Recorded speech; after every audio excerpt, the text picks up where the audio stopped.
Saudamos a todos os nossos queridos amigos e irmãos em Cristo Jesus. Seja bem-vindo ao estudo da lição número 12, o Dia do Senhor. Vamos orar. Pai querido que estás nos céus, na Tua presença estamos para Te adorar, para ter comunhão contigo, para suplicar a Tua bênção sobre nós e sobre o estudo da Tua palavra. Derrama sobre nós o Espírito Santo, sobre mim e sobre os meus queridos irmãos, por todos os lugares onde estiverem, com a mente aberta, com o coração sedento pelo estudo da Tua palavra. Derrama sobre nós o Espírito Santo, em nome de Jesus. Amém. A lição número 12, o Dia do Senhor. O Dia do Senhor, mencionado na Bíblia, tem 3 significados. Existe o Dia do Senhor, que é o sábado semanal. Existe o Dia do Senhor, que é a volta de Jesus, e existe o grande dia do Senhor, que é o sábado milenial. O sábado milenial é o 7º milênio, mencionado em Apocalipse capítulo 20. O dia do Senhor como sábado semanal é o 4º mandamento da lei de Deus. Lembra-te do dia do sábado para o santificar. 6 dias trabalharás, farás toda a tua obra, mas o 7º dia é o sábado do Senhor teu Deus. Assim, queridos, a lição desta semana está falando sobre o dia do Senhor, no sentido de o dia da volta de Jesus. No verso áureo, diz: visto que todas estas coisas hão de ser assim desfeitas, deveis ser tais como os que vivem em santo procedimento e piedade. Segundo Pedro 3:11. Pedro tem um apelo para que vivamos vida santa. Pedro não tinha medo de alertar sobre o juízo que os malfeitores enfrentariam diante de Deus, pois a Bíblia afirma claramente que tal juízo virá. O apóstolo Pedro falou explicitamente sobre o fim dos tempos, o juízo, a segunda vinda de Jesus e o tempo em que os elementos ardendo se desfarão. Pedro sabia que todos somos pecadores e, portanto, com tais perspectivas diante de nós, ele declarou que devemos ser tais como os que vivem em santo procedimento e piedade, segundo Pedro 3:11. Deus requer de você a piedade, a santidade dele. É ele quem dá a santidade. Sede santos, porque eu sou santo. Esse foi o mandamento que saiu da boca de Deus. Na parte de domingo, autoridade. De onde Pedro buscou autoridade para falar? De onde Pedro buscou autoridade para escrever? Onde está a autoridade dos profetas e dos apóstolos? É assim, no assim diz o Senhor, não está escrito. É a mesma autoridade de Jesus Cristo. Quando enfrentou Satanás lá na tentação no deserto, ele disse: está escrito, está escrito, está escrito. Ele enfrentou as acusações e buscou também enfrentar Satanás no está escrito. É assim que os apóstolos podem buscar autoridade. Não é no que nós pensamos, não é naquilo que a ciência diz, naquilo que os jornais declaram, mas no que a palavra de Deus diz, do Antigo e Novo Testamento. Pedro tem sua autoridade fundamentada no Antigo Testamento e nos ensinos de Jesus, nas doutrinas de Jesus e dos demais apóstolos. Não está alicerçado na cultura, nem na ciência, nem mesmo na razão humana, mas no Antigo Testamento e nos ensinos que saíram da boca de Jesus. Nós lemos na segunda carta de Pedro, capítulo 3, versos 1 e 2. Amados, esta é agora a segunda epístola que vos escrevo. Em ambas procuro despertar com lembranças a vossa mente esclarecida, para que vos recordeis das palavras que anteriormente foram ditas pelos santos profetas, bem como do mandamento do Senhor e Salvador ensinado pelos vossos apóstolos. Portanto, temos aqui, abra sua Bíblia, na segunda carta de Pedro, capítulo 3, versos 1 e 2. Era a segunda carta que Pedro estava escrevendo, e isso ele deixou claro. E aqui menciona por que é que ele escreveu esta segunda carta. Para exortar, para animar os sinceros, para que se lembrassem das palavras que primeiramente foram ditas pelos santos profetas, do mandamento do Salvador Jesus, mediante os apóstolos. Portanto, aqui Pedro deu a fonte da sua autoridade. São os apóstolos que viveram no tempo dele, foram os profetas que viveram antes dele e são os ensinos de Jesus. Sim, queridos. Em 2 Pedro, capítulo 3, e os versos 1 e 2, o apóstolo lembrou aos seus leitores as palavras inspiradas que haviam sido ditas anteriormente pelos santos profetas, levando-os de volta à Bíblia, no Antigo Testamento. Pedro os fez lembrar de que eles tinham a confirmada palavra profética. Ele quis deixar claro que suas crenças estavam fundamentadas na palavra de Deus. Nada no Novo Testamento justifica a ideia de que o Antigo não mais seja válido ou seja de pouca importância. Ao contrário, é o testemunho do Antigo Testamento que estabelece a validade do Novo Testamento e das declarações de Pedro a respeito de Jesus. A nossa autoridade hoje tem que ser em cima do Antigo e do Novo Testamento. O assim diz o Senhor. Não é o assim diz a ciência. O assim diz a cultura. Não é o assim diz a televisão. Mas o assim diz o Senhor. A palavra de Deus. No voto batismal que você e eu fazemos e fizemos quando fomos batizados, no voto batismal diz assim: eu creio que a palavra de Deus é a única regra de fé e prática para nós, os cristãos. Sim, a Bíblia, a palavra de Deus, é a única regra de fé e prática. Como disse Martinho Lutero, sola escritura, é somente a Bíblia. Na parte de segunda-feira, os escarnecedores. Naquele tempo, escarnecedores. Hoje, no tempo do fim, também os escarnecedores. Sempre existiram os escarnecedores, mas agora o número é muito maior de escarnecedores. São membros da igreja.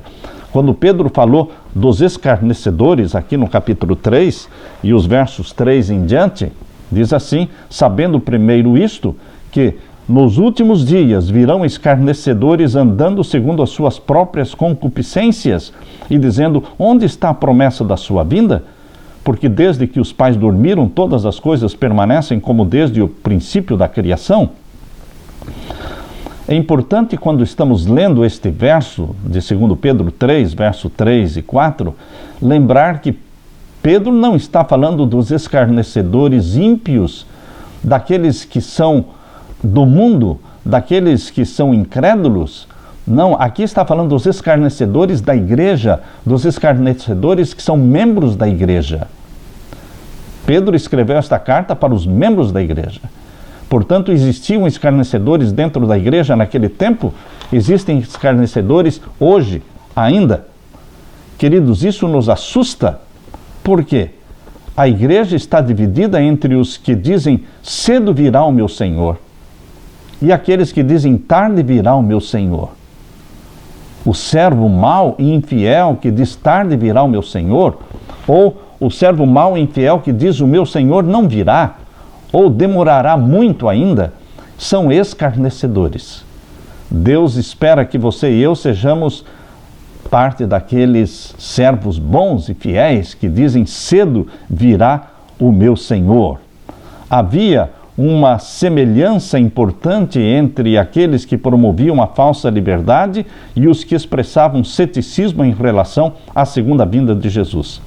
O primeiro grupo, seguindo a carne, andava em imundas paixões. Enquanto isso, os que negavam o retorno de Cristo andavam segundo as suas próprias paixões.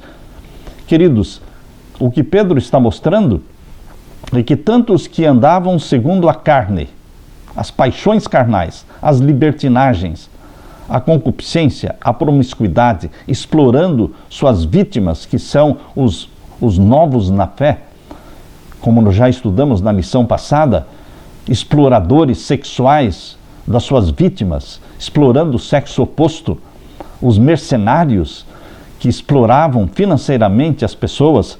Estes que viviam segundo a carne são os mesmos mencionados aqui no capítulo 3, verso 3, como escarnecedores. Os escarnecedores hoje são mais sofisticados do que naquele tempo. Eles não negam que Jesus Cristo vai voltar, mas eles caçoam da volta de Jesus. Eles chamam de extremistas os que acreditam que Jesus Cristo vai voltar muito em breve. Pedro alertou que os escarnecedores fariam uma pergunta incisiva. Qual é esta pergunta? Onde está a promessa da sua vinda?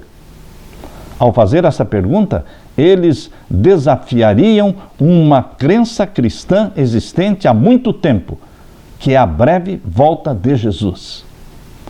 Para a maioria dos cristãos hoje, a breve volta de Jesus não é tão breve. Não querem que seja breve.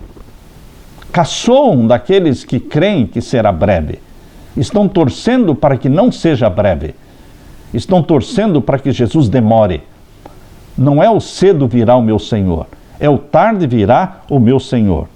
O que quer dizer adventistas do sétimo dia? O nome que nós carregamos, que foi um nome dado por Deus para nós como igreja, ele traz a mensagem da breve volta de Jesus e nós temos que crer nisso, nós temos que viver esta mensagem. Não podemos ser hipócritas, falando uma coisa e vivendo outra.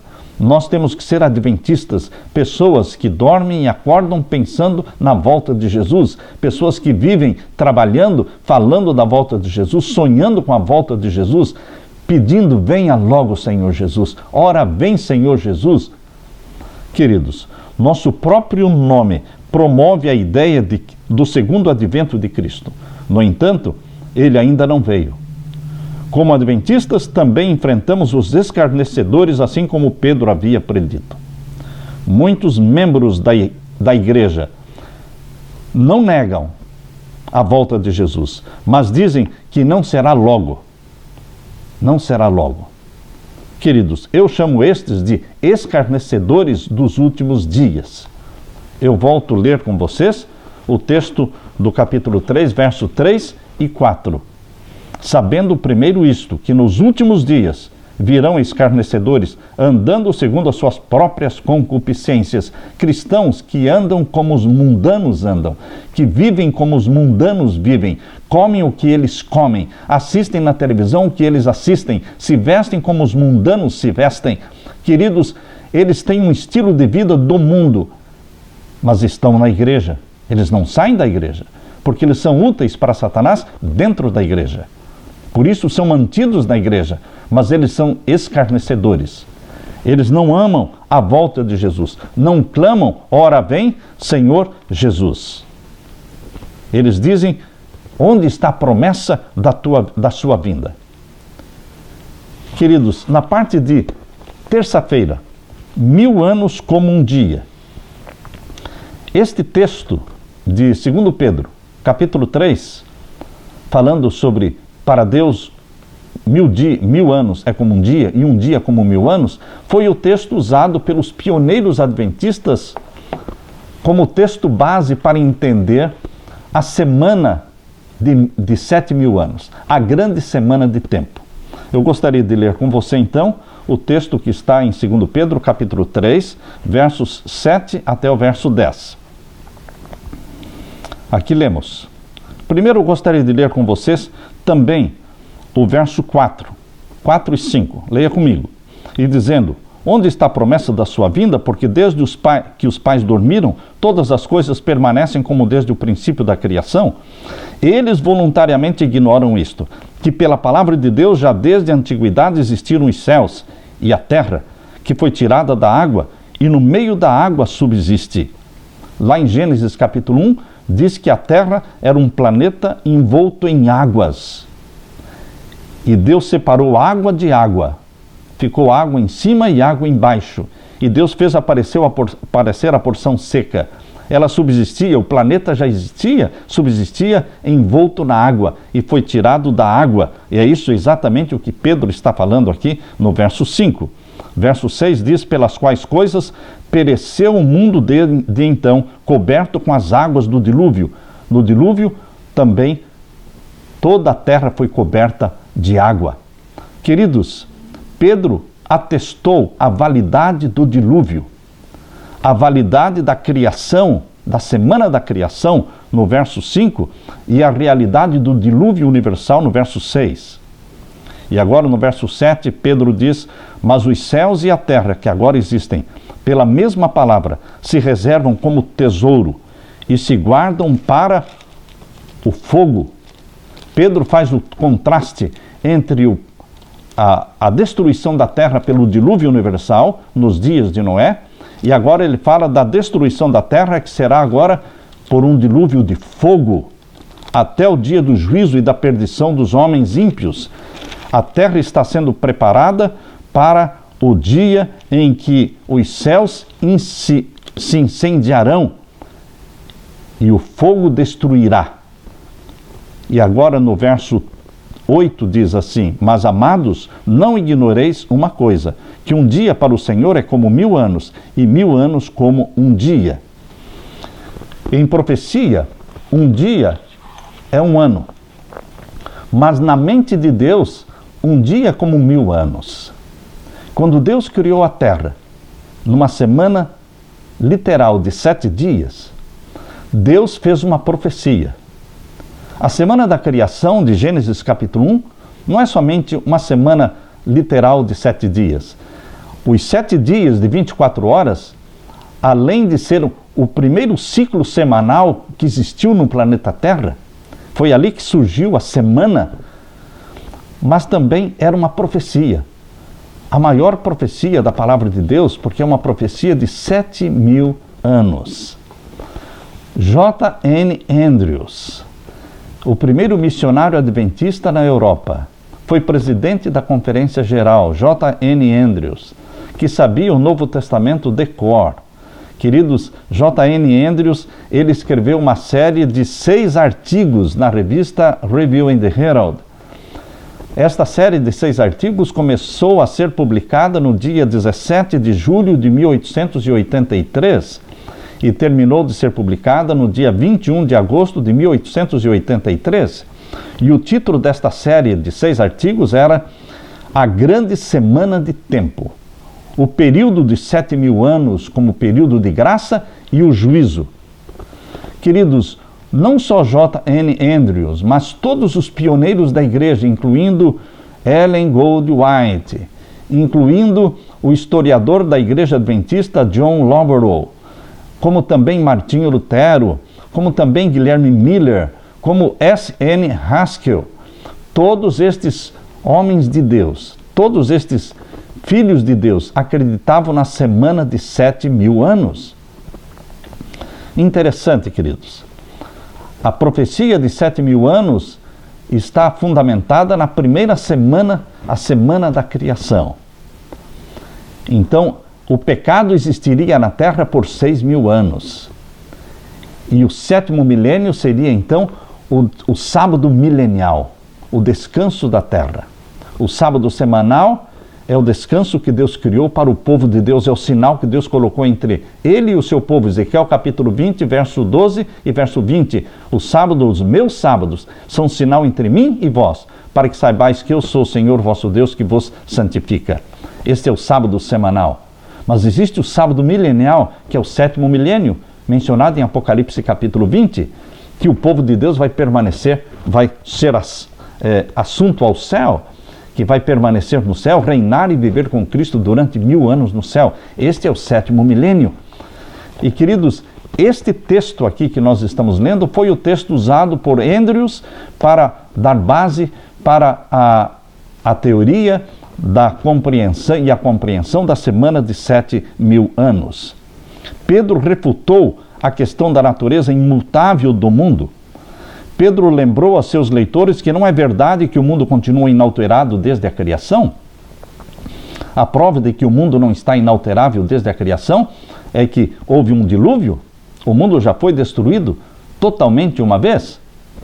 Houve um tempo de grande iniquidade e por causa dela, Deus destruiu o mundo com uma inundação.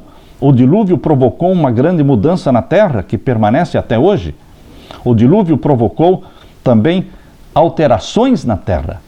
Pedro, em seguida, afirmou que a próxima destruição não seria pela água, mas pelo fogo. Pedro declarou também que para o Senhor um dia é como 1000 anos, 1000 anos como um dia.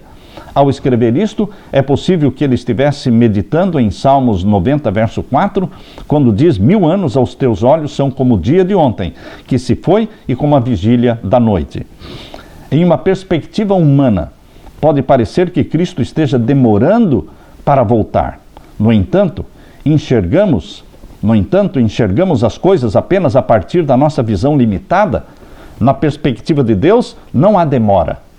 Esse tempo extra é para que todos tenham a oportunidade de se arrepender e de se salvar, porque Deus quer a salvação e não a perdição das pessoas. O dia do Senhor virá inesperadamente como um ladrão de noite, mas não virá como um ladrão de noite para o povo de Deus. Para o servo bom e fiel que diz: cedo virá o meu Senhor, a volta de Jesus não será uma surpresa, não será como um ladrão na noite. Cristo virá como um ladrão de noite para o ímpio ou para os escarnecedores. O remanescente fiel, embora não saiba o dia e a hora da volta de Jesus, eles não serão pegos de surpresa. Pastor, qual é a base que o senhor tem para mencionar que para o povo de Deus, os fiéis, o remanescente fiel, a volta de Jesus não será uma surpresa? Eu quero que você leia comigo agora no livro Grande Conflito, o livro Grande Conflito, página 371. Esta página 371 está no capítulo, é o capítulo 20. É o capítulo 20 do livro Grande Conflito, na página 371 diz assim: conquanto ninguém saiba o dia ou a hora da sua vinda, somos instruídos quanto à sua proximidade. Isto nos é exigido saber. Nós não sabemos o dia e a hora, mas é nos exigido saber o quê? A proximidade da volta de Jesus. Demais, é nos ensinado que desatender a advertência ou recusar saber a proximidade do advento do Salvador, ser-nos-á tão fatal como foi aos que viveram nos dias de Noé, ou não saber quando viria o dilúvio. E então, a serva de Deus, inspirada por Deus, pelo Espírito Santo, fala que o servo fiel e o servo infiel. Ela menciona: o servo fiel diz: cedo virá o meu Senhor. E o infiel diz: tarde virá o meu Senhor. Em Apocalipse capítulo 3, o verso 3. Apocalipse 3, verso 3. Jesus diz: se não vigiares, virei sobre ti como um ladrão e não saberás a que hora sobre ti virei. Apocalipse 3, 3. Está claro? Se não vigiares, ou seja, para o servo mau e infiel, que diz: tarde virá o meu Senhor, a volta de Jesus será como a vinda do ladrão. Eles serão pegos de surpresa. Mas e aqueles que vigiam? E aqueles que oram? Eles saberão o tempo da volta de Jesus, não o dia e a hora. O dia e a hora ninguém sabe, mas virá um momento em que Deus também declarará o dia e a hora, depois do fechamento da porta da graça.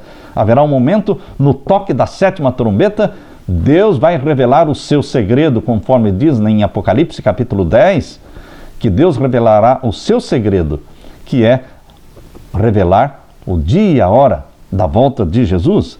São Paulo fala de uma classe para a qual o aparecimento do Senhor há de ser surpresa. E ele menciona: o dia do Senhor virá como ladrão de noite, pois que quando disserem haja paz e segurança, então lhes virá repentina destruição. De modo nenhum escaparão.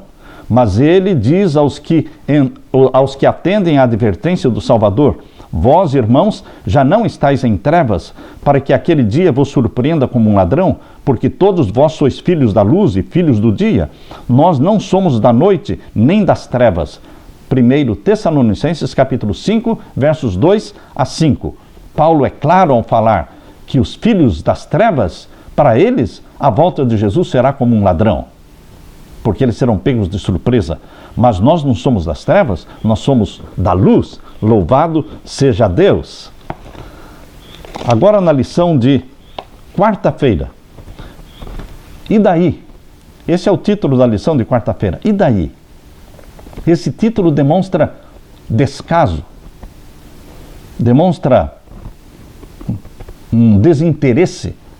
Muitos cristãos são revoltados contra os servos bons e fiéis que insistem em pregar cedo virá o meu Senhor.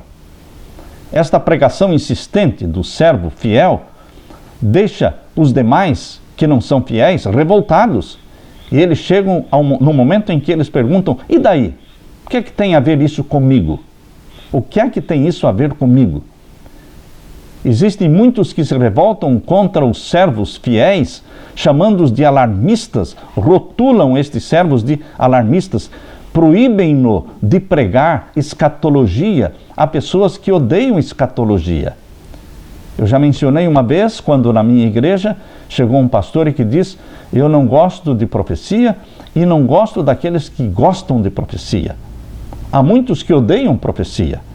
Queridos, esses dias eu estava conversando com um outro pastor e ele disse para mim ainda: você ainda é daquele tempo que acredita em 1844?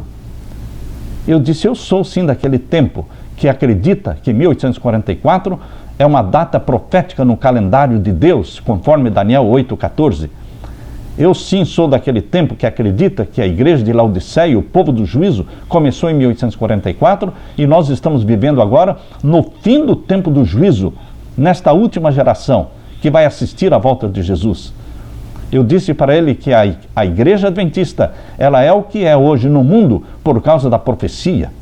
E ele disse: não, a igreja não depende da profecia. A igreja tem muitos hospitais, tem muitas escolas, não é só profecia. E eu disse para ele: se a igreja adventista deixar de crer e pregar as profecias, ela voltará ao nada. Porque nós somos o que somos por causa da profecia, porque somos um movimento profético, uma igreja profética. Portanto, queridos, existe uma revolta. Os que não gostam da profecia, os que não creem que Jesus Cristo cedo virá, eles se revoltam. No início, a igreja adventista dava ênfase total nas profecias. E agora, estamos às portas da volta de Jesus. Quando agora nós deveríamos pregar e acreditar nas profecias mais do que nunca. Existe um descaso para com as profecias. Essa pergunta, e daí? Reflete o desinteresse. Queridos, o perigo que geralmente enfrentamos como adventistas não é o estabelecimento da data para a breve volta de Jesus. Se bem que um ou outro tente marcar data para a volta de Jesus, ninguém sabe o dia e a hora da volta de Jesus. É impossível marcar data. Queridos, mas fugindo de marcar data, muitos fogem de pregar da volta de Jesus. Simplesmente eles tiraram do seu calendário de sermões assuntos que falam da segunda vinda de Jesus. Com o passar dos anos, a promessa da segunda vinda de Cristo começou a ocupar um espaço bem menor no pensamento adventista. Não importa quando será a volta de Jesus, o fato é que a segunda vinda de Jesus deve influenciar o nosso estilo de vida. Aquele que crê que cedo virá o meu Senhor, ele vive uma vida correspondente ao que ele crê. Ele vigia e ora. Ele sonha com o céu, porque os olhos dele estão voltados para o céu, de onde virá o nosso socorro, o nosso Salvador. E aqueles que dizem tarde virá o meu Senhor, estes vivem uma vida que corresponde ao que eles creem, uma vida relaxada espiritualmente. Eu tenho que estar preparado para a volta de Jesus como se fosse hoje. Por quê? Porque eu posso morrer hoje. Portanto, eu desafio você, meu querido irmão, a ser aquele servo que dirá: cedo virá o meu Senhor. E eu convido a você para que viva uma vida correspondente, vigiando, orando, jejuando, porque cedo virá o nosso Senhor. Na parte de quinta-feira, o último apelo, eu convido você para que leia comigo o que está na segunda carta de Pedro, capítulo 3, e os versos, vou ler a partir do verso 9. O Senhor não retarda a sua promessa. Não, Deus não está retardando a sua promessa. Deus está dando tempo para que mais pessoas se arrependam e se salvem, ainda que alguns a tenham por tardia. Mas Deus é longânimo para convosco, não querendo que alguns se percam, senão que todos venham ao arrependimento. Mas o dia do Senhor virá. Veja a certeza de Pedro. mas o dia do Senhor virá. É uma certeza absoluta. Nós não sabemos o dia e a hora, mas o Senhor Jesus voltará. Adventistas, aqueles que creem no advento, no segundo advento, nós acreditamos no primeiro advento, onde Cristo veio estabelecer o reino da graça. E cremos como adventistas no segundo advento, quando Jesus Cristo virá para estabelecer o reino da glória. Mas o dia do Senhor virá como ladrão de noite. Mas para os ímpios, para o fiel remanescente que vigia e ora, não será como ladrão de noite, porque eles conhecem os sinais dos tempos, no qual os céus passarão com grande estrondo e os elementos ardendo se desfarão e a terra e as obras que nela há se queimarão. Havendo, pois, verso 11, havendo, pois, de perecer todas estas coisas, que pessoas vos convém ser em santo trato e piedade? Pedro começou clamando e suplicando e apelando para que a igreja viva vida santa, piedosa, caridosa, em santificação. E ele termina a sua segunda carta voltando ao mesmo tema, fazendo o mesmo apelo, que vos convém ser em santo trato e piedade. Queridos, santidade ao Senhor é o que tem que estar escrito na nossa testa. Santidade ao Senhor. A santificação nos torna mais semelhantes a Jesus. E o verso 12 diz: aguardando e apressando-vos para a vinda do dia de Deus. Aguardando, pregando, preparando um povo para a volta de Jesus e apressando-nos para a vinda do dia de Deus. Será que esta mensagem tem a ver com você? Será que é isso que você ama? A volta de Jesus? Este é o seu sonho? Você dorme e acorda pensando na volta de Jesus? Você está se apressando para a vinda do dia de Deus, em que os céus em fogo se desfarão e os elementos ardendo se fundirão? Ora vem, Senhor. Essa é a nossa esperança. Essa é a nossa vida. Nós temos que passar esta nossa esperança, que ela tem que sair pelos nossos poros. Nós temos que contagiar as pessoas com esta esperança.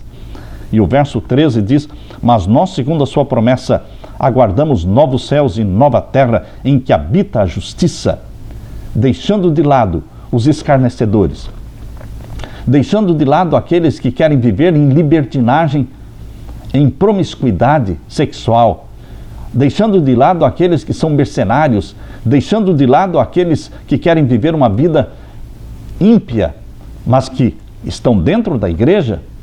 Pedro diz: mas nós. Pedro, ele se exclui deste grupo de escarnecedores, dizendo: mas nós. E esse mas nós inclui você, inclui a mim, inclui Pedro, inclui todo o remanescente fiel de Deus.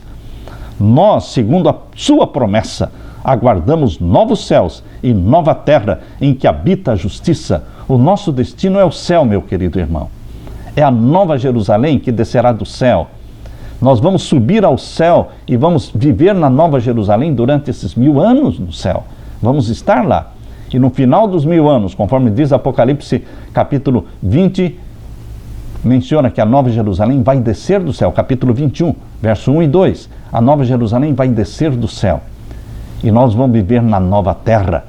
Por isso diz aqui, segundo a sua promessa, aguardamos novos céus e nova terra, em que habita não a justiça humana, que é trapo de imundícia, mas a justiça de Deus.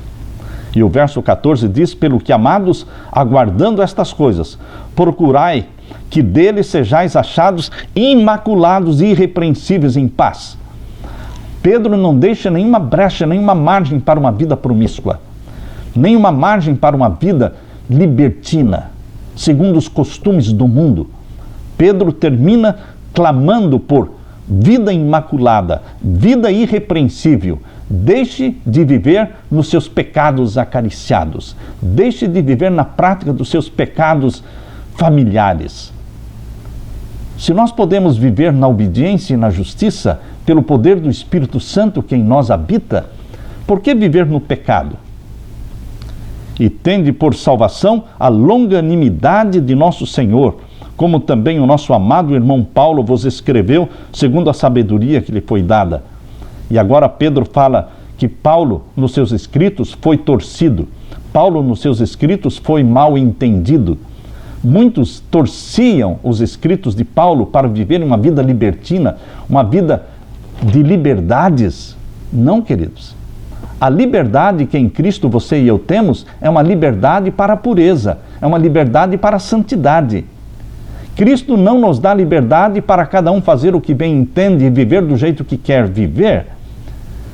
Nós somos libertos da escravidão de Satanás e somos transportados para o reino do nosso Senhor Jesus Cristo, onde somos servos de Jesus Cristo.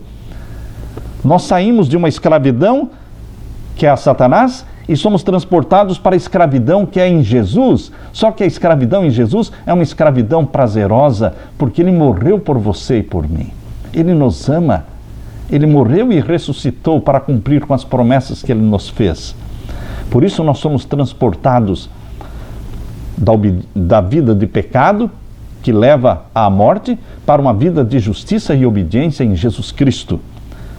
Pedro, ele desafia você para uma vida como imaculada, irrepreensível.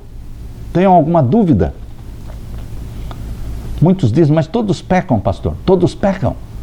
Todos caem. Mas o justo, ele se levanta, ele não fica caído. Ele não fica desculpando os seus pecados. Ele não fica justificando os seus pecados. O justo confessa os pecados. E quando você confessa o pecado, você recebe o perdão. Porque todo aquele que se aproxima de Deus em arrependimento e confissão, Deus se aproxima dele com misericórdia e perdão. Muitos torceram os escritos de Paulo, falando disto como em todas as suas epístolas, entre as quais há pontos difíceis de entender, que os indoutos e inconstantes torcem igualmente as outras escrituras para sua própria perdição. Naquele tempo, muitos dentro da igreja torciam a Bíblia para defender uma vida libertina e mundana. Hoje ocorre o mesmo. Mas você está vivendo na última geração desta terra, meu irmão. E o apelo que Pedro está fazendo é para mim e é para você, para vivermos uma vida santa, uma vida piedosa, uma vida imaculada, uma vida irrepreensível. Mas como, pastor? Como eu posso viver em Cristo Jesus? O Espírito Santo pega o caráter de Cristo e transfere para você. O Espírito Santo pega a mente de Cristo e implanta em você. Pega o temperamento de Jesus e coloca em você. Você tem a mente de Cristo. Busque em Jesus Cristo a santidade. Busque em Jesus Cristo viver uma vida semelhante à dele. Vida piedosa, caridosa, vida santa.